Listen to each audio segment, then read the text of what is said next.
Hello, and welcome to Book Wars Pod. This is episode 70, which has been on delay for several weeks, while some of me were in Denmark. So sorry about that. I know that's fucking annoying. Sorry, it's in the middle of a book, and it was right before, I think probably all of our favorite story of this book. So, not to put words in everyone's mouths, but this JJM, John Jackson Miller, The Ride in Canto Bight was amazing. And I'm the fuck back from Europe now. This is Kristen. I'm here with Kate and Chris. Not as usual because we haven't done this in months. Yeah, I'm sorry. Who are you again? Go fuck yourself. Oh, all right. That sounds familiar. Are you guys drinking? Yes. What are you drinking? I have, last year, Trader Joe's, invented this beautiful almond-based chocolate peppermint drink, which, they brought back this year, which was great, but, I think it was, at Space Yes from Twitter, co-host of Rebel Girl, who last year was like, why don't you put some rum in there? And I was like, oh my god, why didn't I do that? And of course, when she told me that, I had just chugged the last of the carton last year. So I have rum in it now. It's Appleton Estate rum from Jamaica. Chris, I took the loss of the honeymoon rum. That's fine. All right. That's beautiful. We still have rum from my shitty old job. Oh yeah. Roll Tide. That is amazing. Love honeymoon rum. Also, yeah, I was gonna say it's like the same thing you were drinking last year at this time, but now with alcohol. Correct. Dad, what are you drinking? It's happier. It is happier. I am halfway through a glass of water, but when I finish it, I am going to be switching over to Lagavulin 16-year Scotch. It's so smoky. It does taste like socks, but if you're into that, it's delicious. It's fantastic. Does it taste like the best socks you've ever had. Okay. Yeah. Kate, I don't mean to already ruin smoky Scotch for you more than it's already ruined, but next time you drink smoky Scotch, be like, oh, it tastes like Dirty Jim socks. That's what that familiar taste is. Why are you eating Dirty Jim socks? I mean, I'm not eating them, I'm smelling them, and that's half of taste or whatever the fuck. I don't know, I'm very tired and jet lagged still. I am drinking a Migration Brewing Mohazic Hazy IPA, and this is a huge shout out to Kate and Chris for letting me flake out. We were supposed to record last night, but I was a dead person. So it was great that they let me not do that, because now I can drink, whereas if I was drinking yesterday, I would have gotten yelled at. Correct. So, yes, this is Migration Brewing. It's right around the corner from me. I am so happy to be drinking local trash-ass hazy IPAs again. On the side, it says Tropical Hazy Smooth, and it's delicious, and I love it. It's called Mohazic because it's made with mosaic hops and other things, but yes, it's great. It's in a very cute can. And I thought Miranda might put it in a Phobo Grow koozie for me because we found one of those. I didn't know they existed, but now we have some. Sweet God. But it's just a regular 10 barrel koozie. But just I know I've said it 1,000 times, but thank Kate and Chris for how flexible they were while I was in fucking Europe for work, and all of you guys for sticking with us, and Holly for being on the show. Holly at Holly E83, is that right? Yes, ma'am. Okay, cool. Holly, thank you for being on the show while I was dead in Denmark. Something is rotten in the state of Denmark. It's whatever my technical issues were. But I'm home now, so now it's great. Now we only have a 3-hour time difference instead of a 6-hour time difference. Yes. It's just much more convenient. But I just wanted to say thank you again. I know you guys are probably fucking tired of hearing it, but I really, really appreciate it. This is like our love, happiness, and let's not be depressed project. So the fact that we can continue to try to like push through that when there's all this shit going on is wonderful, and thank you. Totally. Yeah. And now we have contingency plans for next time because We do. Real Baby Bird now lives with Keeks and Quinn. So Hey Burb, say hey. I'll Love see it. if I can boost that to make sure everybody heard that from the next Perfect. room. But we all live in the same place now, and it's amazing. yes, so it's gonna be great. Expect more music screaming from Miranda in the near future. Yes. It's this is it's great. a beautiful thing. I know. Yeah. It's so great to talk to you guys again. I know we talked so about that happy. off the air, but it's just so great to be back potting and So happy. fuck. I know. Jesus Christ. And on that note, let's see if any of us remember any details from this novella that we read like a month ago. I have not revisited it, so I'm sure we won't. But you guys both have very good memories, so I'm very excited to talk about it. Can you imagine if we'd stopped in the middle of a novel? Dude, We I would was have to just reread the whole thing. I was just thinking that, which would have been horrible. Also, John Jax Miller, friend of the pod, poor guy. If you by accident happen to stumble into listening to this episode, great apologies for the fact that we read this story like a month ago and are discussing it now in case we say dumb things. So yeah, Okay, it is my favorite novella of the book, though. It's really good. it's so good. It's so fucking good. Holy crap. So, and JJ, I'm gonna I'm sorry you're a friend of the pod, but also I love you. I know. We're going to spend some time talking about his writing style later on because at this point we've read, like, 3 different works from him, probably, at this point.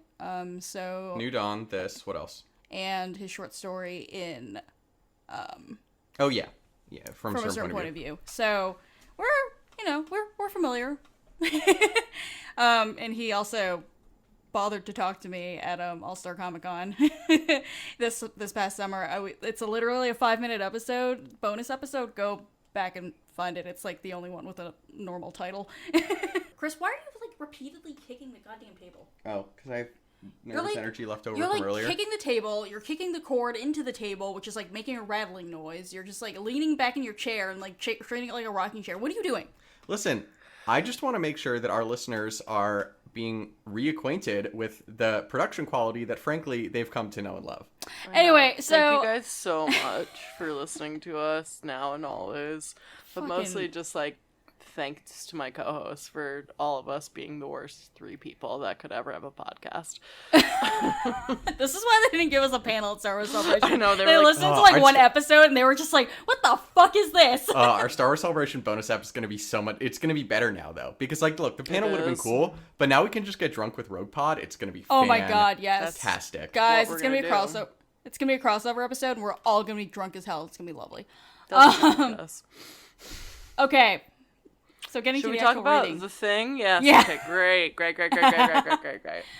So the first thing I want to do is, well, this is even better now because we haven't looked at this story in a month. But Keeks, I noticed that, or I don't know. It took me a while to get this because I don't gamble, but I noticed that a lot of I think all the chapter titles are gambling terms in some fashion, but I don't know what like hardly any of them meant. So it took me like 5 chapters until I got to a normal sounding one, or like one that I knew before I was like, oh yeah.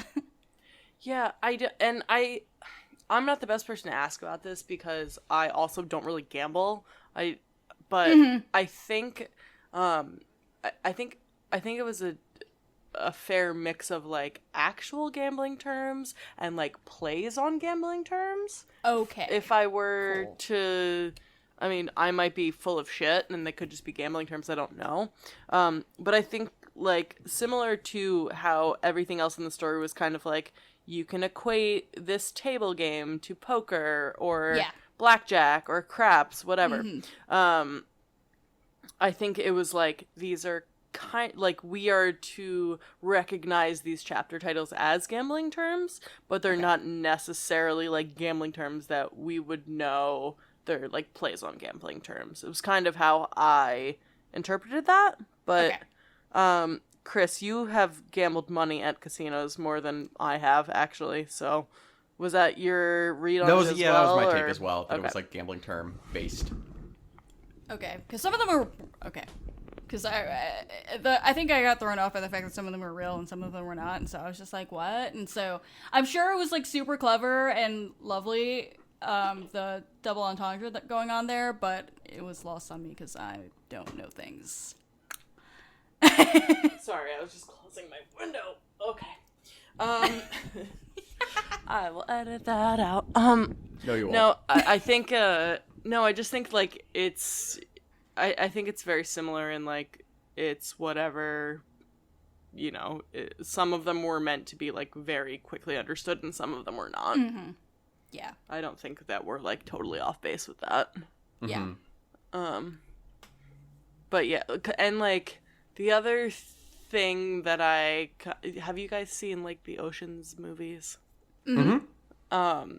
The Quinn must be home. I can fucking hear him. Sorry. So loud. I was gonna say, if in case any of y'all were wondering how queer I am, I got even more gay after seeing Ocean's 8. So Yo, same. Oh my- I watched that movie over and over again. Oh, man. It's just like it's a crowd pleaser. Mm-hmm.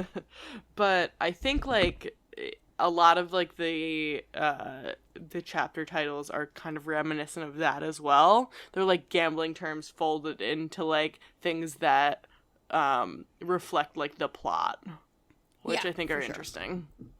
yeah, no, definitely. And I should clarify, that's what I meant by like their double meanings. Like I remember when they go down to the Fathier racetrack, there's a chapter called The Stretch, which of course is, you know, they're talking. If you've ever watched like the Kentucky Derby or whatever, they talk about the horses rounding the corner and coming down the last stretch. Yeah. And of course, him betting on, you know, fucking dottery old sad Fathier was kind of a bit of a stretch in terms of like stretching his luck, I guess. So it was that sort of thing. So good. I know. It's Poor so Flapjacks. fucking good though. Oh Cool. god, poor Flapjack. Okay, listen, I was not told that animals were going to die in this novella, and it was not alright. You know what? Neither was Cal. Oh my god. Wow, how dare you? How dare. How dare you? It's my Christmas! It's not Christmas. Do they even know it's Christmas? Is Hanukkah on over? Canto Bite? Hanukkah's over, right? Hanukkah's Start- bad over, Oh, yeah. yeah, Hanukkah been over. Well, I know, but it like started like no one even said Happy Hanukkah to anyone in Denmark. No, because they it's- didn't, Kristen. Oh, I thought you meant like on the pod. Okay, never mind. Oh, well, yeah. I'm sorry I didn't say Happy Hanukkah to you. I don't think I even. It's fine. You're just both anti-Semitic. Let's move on. I don't even mean, think I said it. I don't even think I said Happy Hanukkah to you not on the pod. The war on Hanukkah's real. That's all I'm It gonna was say. so my- early. It was so early this year. It was like December 3rd, right? Oh my god. Yeah, it started so fucking it was early. quite early. See, I do. At least I know when it started, don't I? Who's anti-Semitic now? Somewhere thereabouts. Might have been the second, but I'll give it to you. Okay. Denmark rubbing. Denmark and European anti-Semitism just rubbing off on you. I see how Well, it is. yeah, I mean, they just don't. I don't know that I know anyone there who is Jewish at all. So Because we all left. I know. I can't Yeah, I was imagine about why. to say. I can't imagine why. Anyway. This just reminds me of like the hilarious way that a friend of mine like ended this like terrible date he was on. Oh no. Oh. Oh no. Oh no. I don't even want to know. I do. Can you tell me later off the pod? Yes, absolutely. Is this? If anybody wants to know what this horrible joke is, No, I'll just tell it now. We've talked about it. I'm just going to tell All it right, now. Jesus So Christ. a friend of mine who does not, I'm sure does not listen to the No, pod. he does not. He but- is going for his PhD in Civil War history at Northwestern currently, Yes. which is a great context for this because who does that? But anyway? yeah, so he was on a Tinder date, and he is in case so his name is Gideon. In case that didn't give it away, he is super Jewish.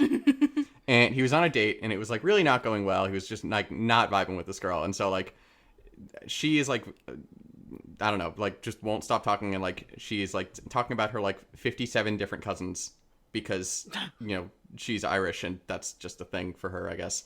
And so she's like, and so Gideon's like, yeah, you know, I have like a cousin. And she was just like, And she's like, wait, why is your family so small? And he just like deadpans the Holocaust.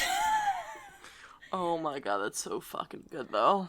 literally no one in his family was anywhere near the Holocaust. Yeah, like this bitch totally made it up. It's hilarious.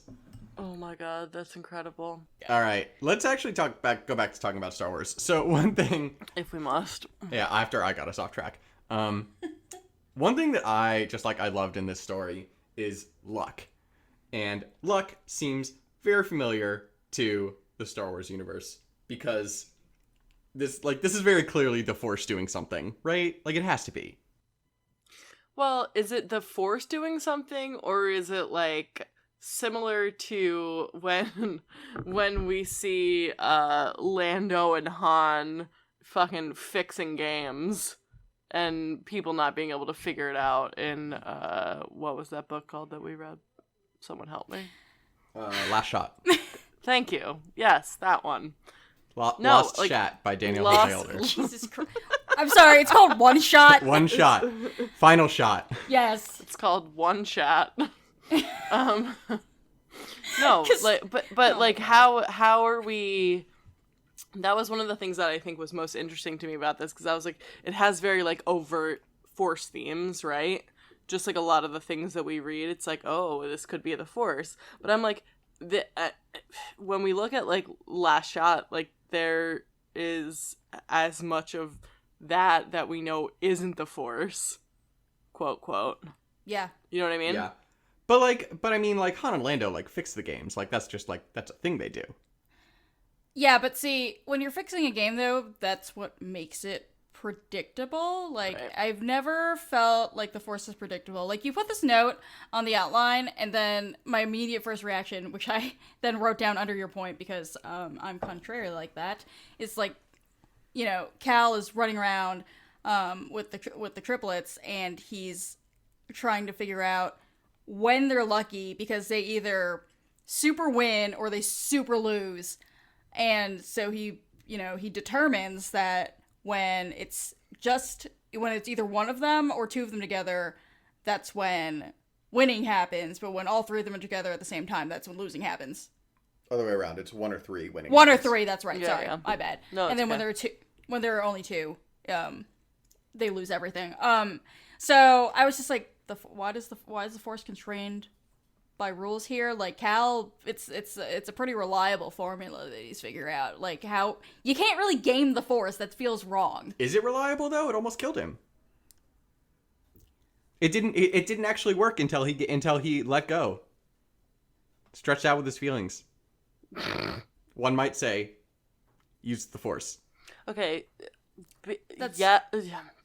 I hate saying please expand upon that because like you're being a dick, but please expand upon that because like you're right. Fuck, Yeah, well, just because- I take it back. You're not right. Can you please say what you were saying though? Well, because, like, I mean, like, yeah, he, like, yes, allegedly he figured out the rules, but, like, also, like, he did try to game it, and he, like, absolutely blew it. Like, shouldn't have gone to the father races at all. Like, the three, they're just the three brothers, right? They're Sewertons. Yeah, so the three Certains, like, they all bought Time for Flapjacks with him together. And, like, they were all there and all bet Time for Flapjacks and lost all their money when that race went bad. So, like, No, but the race went bad, but then everybody, like, got disqualified. So Time for Flapjacks actually won. They just forgot what the rules were about buying a father. Yeah, but the rules haven't mattered in other things. He won his final game with by making the other woman's card do 333. Like the luck in this doesn't care about the rules. I don't know. So Yeah, I posit have, to you. No, I have a theory though. Okay. What, Chris? Because White boy has a theory. you know what? Oh, you miss us shitting on you, man. Come on. I did. But so is it about the number or is it about their moods? Because the number of them, they're all very happy-go-lucky as individuals, right? So, like, one of them is always happy. If they're three all together, then, you know, it's family time. Everybody's loving it. But Cal specifically says if it's just two of them, they start arguing. And that's when they stopped the elevators, which, again, like, there's no rules in elevator racing. And they stopped the elevators. So, like, that happened. And also, when they were all three together, but he was screaming at them and telling them to bet time for flapjacks, that's when it all went to hell. So, like, then it becomes a question of... Did he not scream at them only after he lost everything, though? He wasn't yelling at them to bet time for flapjacks. He was being very persuasive, but I wouldn't say he was being, like, aggressive. No, he was very distraught when they bought him time for flapjacks. Because, when they bought him. yes, Sorry. because- Yes. All right, go on.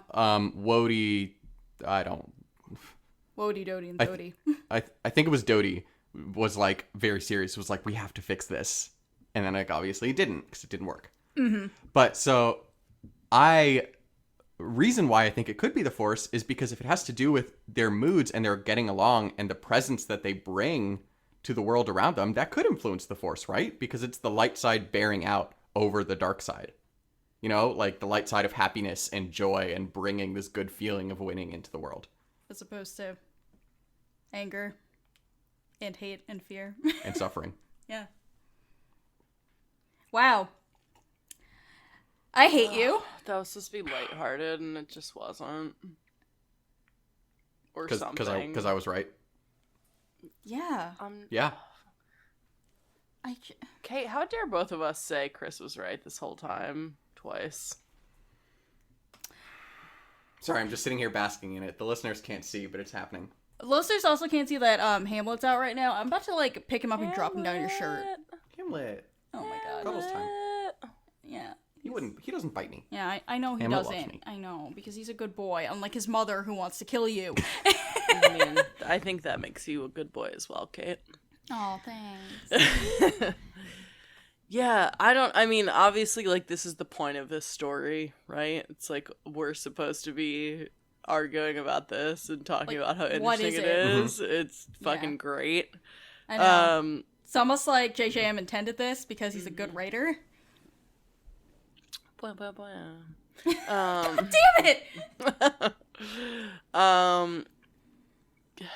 I think we have more to talk about, but I think we can return to it. Let me ask a question, and my question is, someone talk about timeline. Please and thank you. All right, so it's hard to know exactly, but we do have clues. So the first clue is it starts off with, did you hear about that horrible thing that happened? No, what horrible thing? Oh, I don't remember. Have you ever been to Hosnian Prime? Like, so you think that they're talking about the destruction of Hosnian Prime and they just have vacation brain about it. Mm-hmm. So you think that this is happening 1 to 2 days after the destruction of Hosnian Prime, so just like right at the end of or immediately after The Force Awakens. Then at the end of the book, we see little butthole alien again. Chris, he has a name. Kedpin Kedpin. Shaw. Yep, you got it. We see him again, and he is still having his vacation, and it seems like he's at least a few days into it because Cal like knows him by now.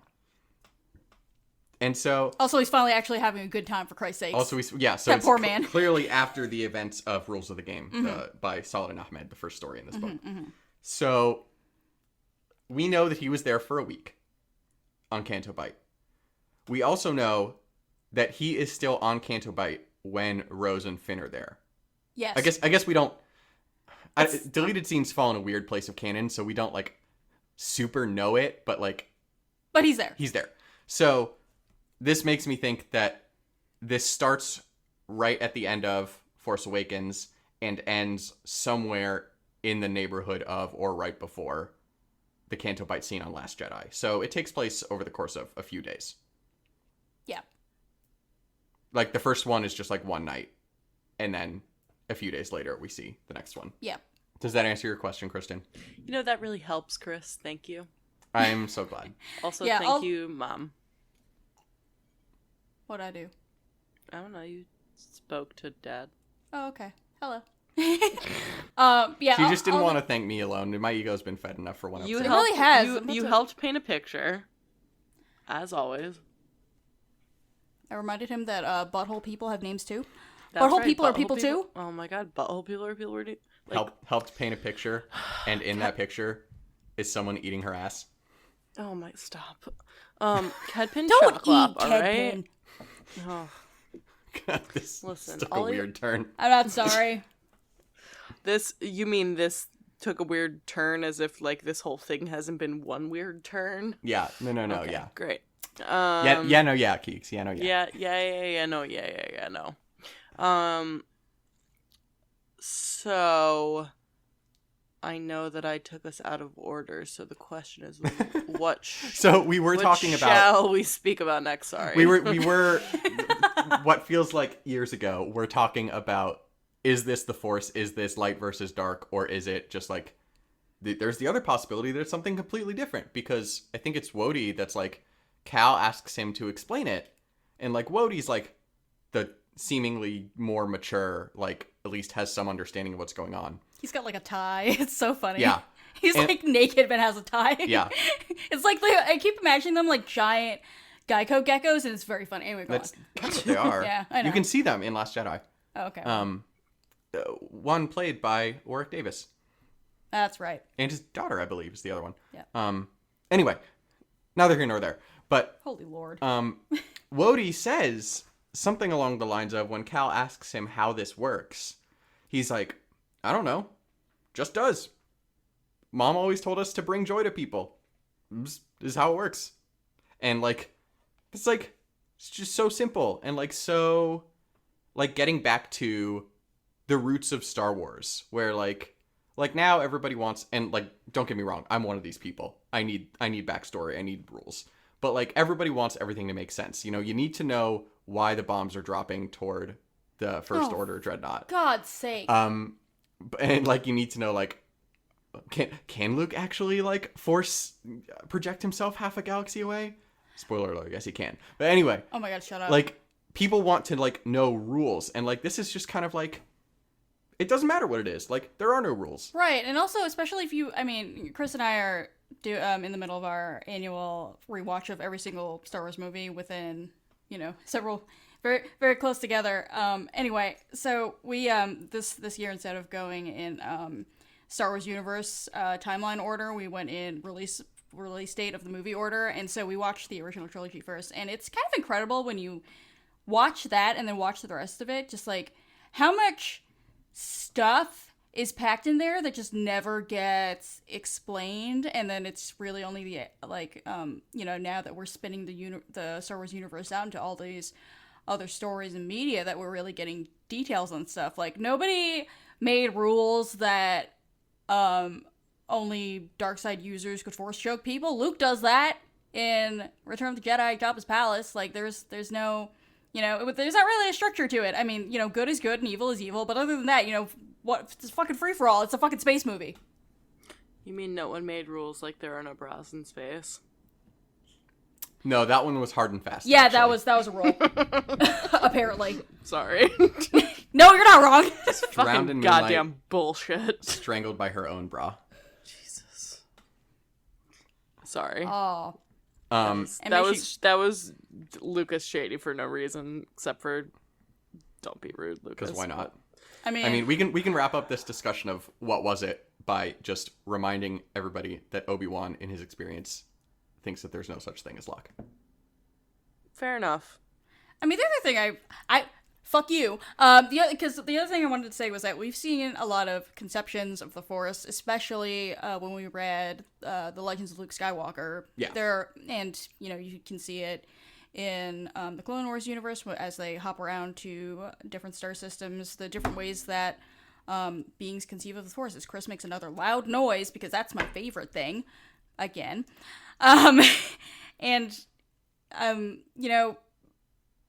who's to say that this Force is constrained to the rules that we're familiar with, or if it has rules, if it doesn't have rules, like, what is it? No one knows. The Suritans actually control the world between worlds. That would be awesome. That would be baller. I wouldn't even be mad. No. That would be like the least stupid thing about the world between worlds if that were true. I'm not here to like give you a good smart thing to say about this, sorry. As you know. All right, I don't anyway. have good theories about the world between worlds. I'm sorry. That's because it doesn't make any sense. No one. I know, but like you guys at least think about it, and Kate reads like smut fics about it. I should shoehorn that into my Canara fic. Anyway, I'm drafting it. Anyway, Jordan's controlling the world between worlds in your smut fic. yeah. Okay. Yeah, that's all I'm saying. No, I'm not gonna delineate this in this particular episode because JJM wrote A New Dawn, and I don't want him to listen to this. Anyway. Oh my god. Didn't you guys miss recording? Did people miss us being a fucking train wreck and going off the rails literally every 5 seconds? Jesus We're Christ. trash. No, they didn't. Just full trash. Oh yeah. The most All right. trash. Okay. Getting back to talking about semi-real things.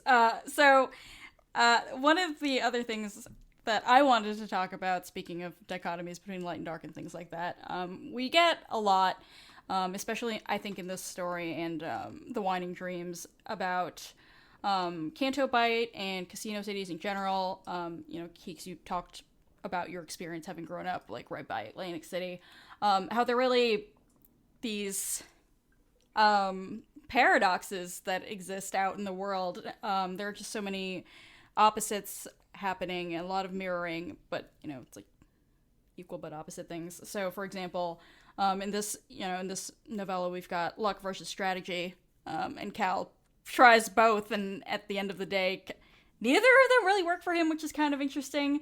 I don't know why I wrote this on the outline. I did, and I know why.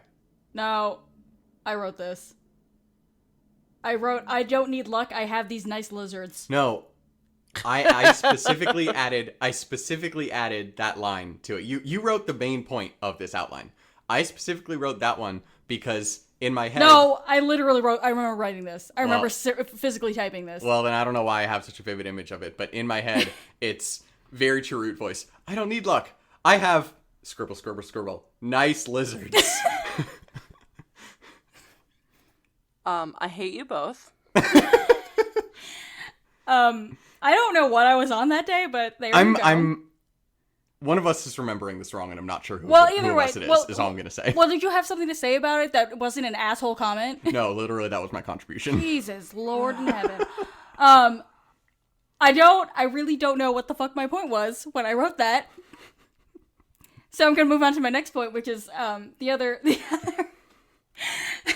relationship that we have is, we've got this, Canto Bight is this glittering, beautiful city. What we first see is what Finn sees when he first gets to Canto Bight before Rose tells him to look closer at, the underbelly that really peeks through and the cruelty that undergirds everything so that other people can have a nice time and have the experience that they dream about that, and Kedpin talks about this, like, he has these expectations and something has to make the machine run, so there you go. Totally. The Chris, woman working the Red Eye races I know you was had so a sad. point. What did you say? The woman who just, spent her life betting the Red Eye races was just a little too real. Yeah. Especially when she was, judging him and being like, wow, you're going to make that choice? And it's like, you've been betting the Red Eye races for 30 years, and you haven't made it up to the real races. You've been playing penny slots for 30 years. That's real AF, though. I know. Yeah. That's what I'm saying. It's too real. It was yeah. I was the very downer part of this story. Yeah, it was pretty fucked up.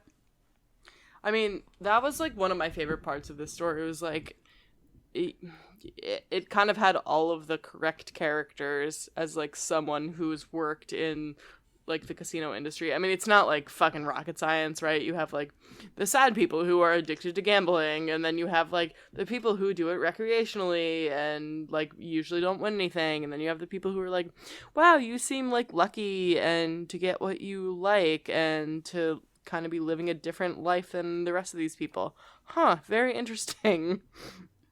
Mm-hmm. I mean, I part of why I like this story so much is I was every single one of these people is real. Every single one of these beings is a real character, And Totally. furthermore, like, every single one of these beings is as much the other characters as they are themselves. Like, that's kind of the point of casino bullshit, is like everything can change on a whim at the drop of a dime. And I just think that, like, even if that, I mean, I think in some regards that was like the point of the story, but also I thought JJM just did like a really good job of like illustrating how everyone can have that, like, that could be me kind of mentality, and that's kind of like what gambling does to you. Absolutely. That's such a great point. Like, this really is a really interesting kind of cross-section of the population of a casino town at any given point in time, honestly. So I think the last point that I want to talk about story-wise before we start talking about writing stuffs, is kind of, I guess, very Jedi philosophy sort of thing. So, you know, a lot of Cal spends a lot of time in this story either thinking about, worrying about the future, worrying about the past. Like, he's worried that, he's going to very imminently die because he made some bad decisions, and then he regrets making those decisions in this past, and he's, you know, he keeps thinking about, and I guess that's kind of where that addiction to gambling comes from, right? You're thinking about the future. You're thinking the next big score is coming, and it's going to erase all these horrible choices that I made in the past, or like bad bets that I've made.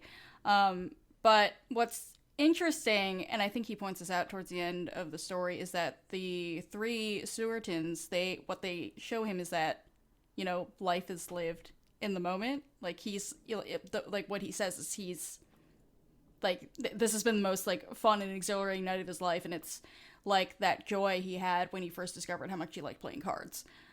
Because when he first started playing cards, he wasn't thinking about making money or anything like that. He just did it because it was fun. So, you know, it's that whole thing about letting go and being in the moment and all that good stuff my therapist always tells me. And Yes. Which, again, is kind of like, this is a very classic Star Wars story. Mm-hmm. It's very... And he's so good at that, JJ. Yeah. It's a very, it's all fake and in space, so just fucking enjoy it story. Mm-hmm. No, and I love that JJ just captures that really, really wonderfully in a lot of his writing. Yeah, absolutely. Alrighty. And speaking of the man himself, shall we talk about his writing? Yes.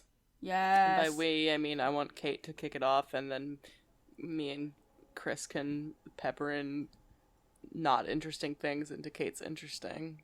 Give it a moment, just because, like, just JJM is like a fucking amazing writer, and like I at one time probably had some of the vocabulary to talk about that, but I just love listening to Kate talk about it. So Kate, please talk about it. Thanks.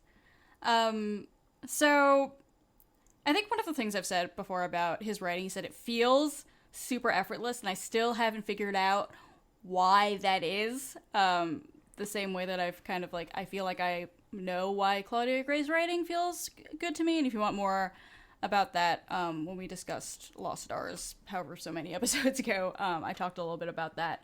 One of the cool things about him is that he keeps notes about his writing process, especially for, you know, individually for everything that he writes on his website. And I was a dumb, and I totally forgot to read his liner notes, as it were, for the ride. I don't actually know if they're on his website. I didn't look because, again, I didn't do my homework because I was bad.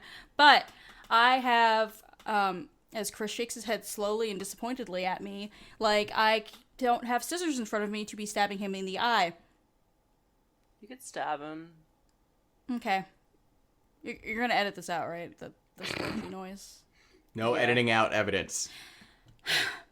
Anyway, so it's a cool look into you know, his writing process, and so I've read his notes for, you know, for example, for A New Dawn, but I wanted to talk specifically about pacing first of all. So Kenobi was his first novel in the Star Wars universe, but unfortunately it is no longer canon. He just like kind of like just missed the cutoff there.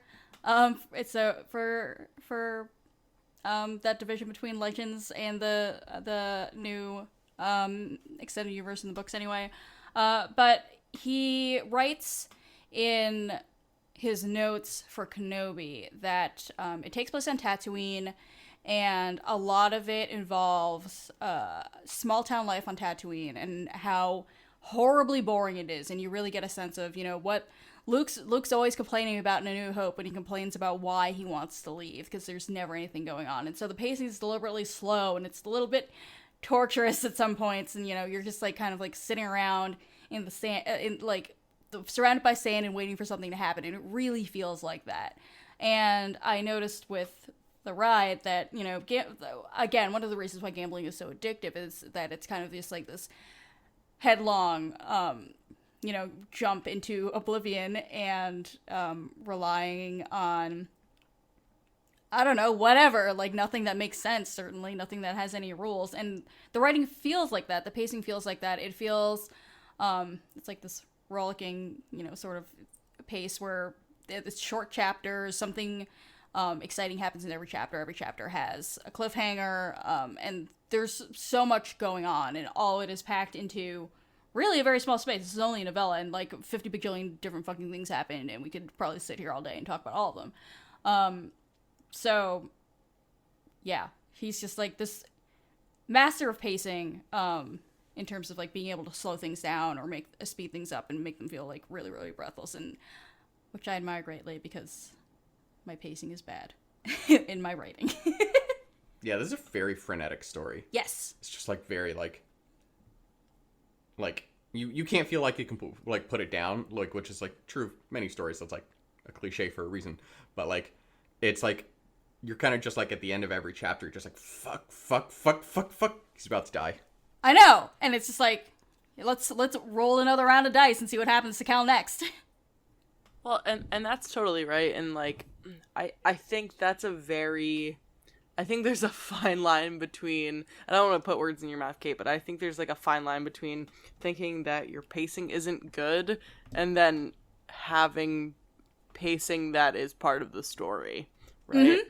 And like we could say that this pacing isn't even, right? Like there are certain parts of the story that take much longer, page-wise and paragraph-wise than other parts of the story, but I think that I think we're all on the same page in saying that enhances the story rather than detracts from it. And I think that, like, you know, this is part of me being like, don't shit on yourself. I'm sure your pacing is good. But, I mean, I think part of that is just like, whatever, if your pacing ends up being a little wonky, I feel like in many situations, that's like on purpose, at least in like the way that your writing has developed. And I think of course it depends. I'm just saying that I don't know if that was like a natural thing for JJM or if he did it on purpose, but sure. I kind of love how, if it wasn't on purpose, deliberately at first, that it was something that definitely added to the story that he embraced. And I mean, that's not going to be right for every story, of course, but I love that, like, you know, even pacing isn't always the right thing, right? Right. No, absolutely. And, you know, I'm not saying that my pacing isn't Stop even. Stop pooping on yourself. Thanks, Keeks. I'm not saying that my pacing isn't even, and that's what the problem is. I'm saying that my pacing isn't deliberate like his is. Like, even if in first drafts, like, he wasn't really thinking about it, at some point, he always reaches, you know, a stage of revising or writing or whatever where he thinks about it. And that's evident, I would say, in his writing, but especially, you know, reading his brain dump for what his thought process was when he was, like, going through actually, like, developing the story and things like that. So I don't know, I think there's a difference probably between someone like him who deliberately thinks about the pacing versus someone like me who's thinking about other stuff. Butt stuff. No. Not yet, anyway. No, I'm just making it funny. Then again, I did write the smut one time. Anyway, the other thing...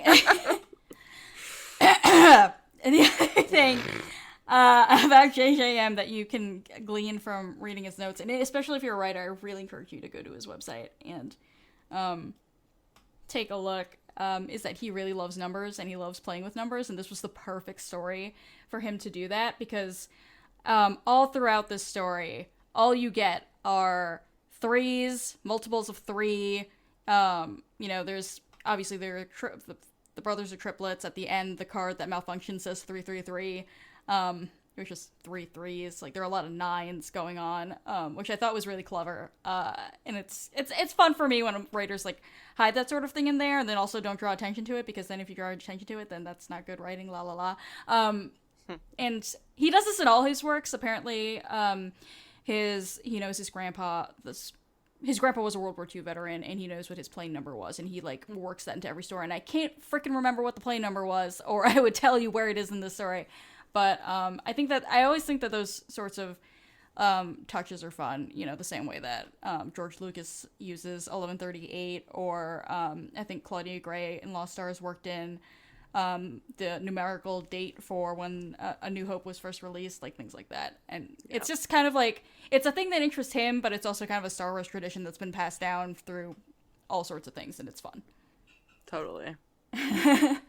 And the last writing thing I wanted to talk about was that JJ, like, all good writing should be like this, but JJM for me is one of those masters of Chekhov's gun, which, for those who aren't familiar with that concept, Chekhov obviously is one of the greatest writers we've ever had, period, in history, ever. And he wrote a lot of short stories, and one of the great things about it is that, there's no detail out of place, there's no fat on it, like, everything has a use for the story. So the saying is that, if Chekhov leaves a gun on the mantle in one scene, and he happens to mention it, you best believe it's going to come up later in the story and be really important. So one of the things that I really admire about JJM's writing is that it's like that. Everything that is mentioned earlier in the story, like, comes up again later. I can't remember any of the details now because I read the story a month ago, but, if you're reading it carefully and you're looking at all the tiny details for various things, all of it just fits together. Anything he mentions, he doesn't mention anything just for the sake of mentioning it. And I think I noticed things like that because, like, my favorite book, which is very cliche, is The Great Gatsby, and it's incredible,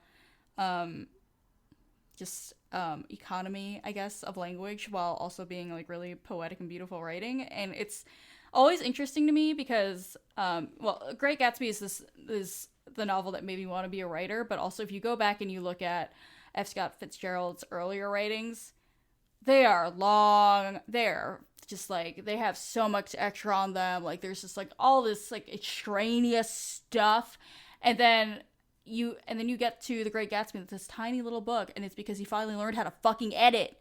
So it's just kind of cool, like, thinking about it in those terms, like, how does a person become a great author? Well, apparently, sometimes you crank out a few stinkers.